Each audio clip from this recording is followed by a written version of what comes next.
After adding to the defense with their first 2 third-round picks, at the end of the 3rd round, the Browns added David Bell to their receiving core, which has undergone significant changes this offseason. Bell will get a chance to compete for starting reps with Donovan Peoples-Jones, Anthony Schwartz, and Jakeem Grant in a suddenly crowded receiver room. Bell played as the X receiver in Purdue's offense, using his bigger frame to his advantage when he was put on an island with opposing cornerbacks. While his size is very useful, he tested quite poorly in the 40-yard dash and shuttle, with his times placing him in the 14th and 2nd percentile among receivers respectively, and it's not very often that you see a receiver who runs a 4.7 get drafted early in the draft. But Bell has some redeeming qualities that could be useful in this new-look Cleveland Browns offense. For starters, Bell honestly might have the best hands and body control of the entire wide receiver draft class. He's a fluid catcher of the football, and he had a very low 4.7% drop rate in college. Bell has an uncanny ability to contort his body and adjust to inaccurate throws on the fly, which makes him a great possession receiver.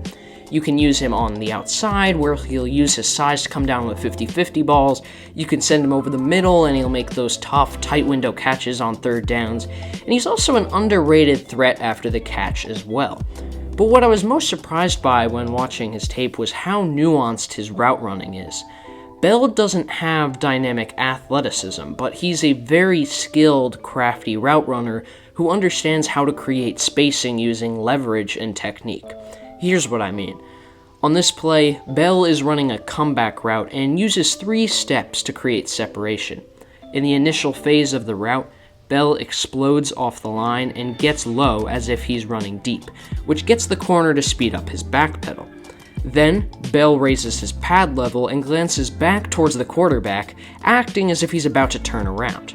But when the cornerback reacts and bites underneath, anticipating the curl route, Bell slams on the gas pedal once again, causing the cornerback to flip his hips in a panic to push vertically, and for the finishing touch, Bell makes a sharp cut to the outside and makes the catch despite the quarterback being late on the throw. This is an excellent, technically refined route, yet Bell really only creates about 2 yards of separation, which brings us to his defining weaknesses.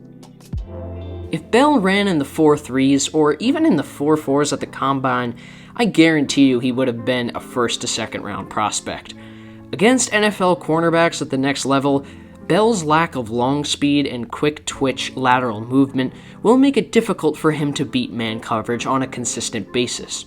Even though he shows a developed understanding of route running, he will struggle against the plethora of athletic pressman corners there are at the NFL, and especially in the Browns division in the AFC North, where he's going to face a ton of press coverage. Even in college, beating press coverage was a persistent issue. Cornerbacks generally had no problem playing tight man coverage against Bell because for the most part, they were just faster and quicker and were able to react faster. Bell's limitations stem from his lack of twitchiness, as I mentioned, which manifests itself through tight hips. Bell has fancy footwork, but he doesn't have the fluidity in his hips to match that. And here's a great example of how different his feet and hips are in terms of speed.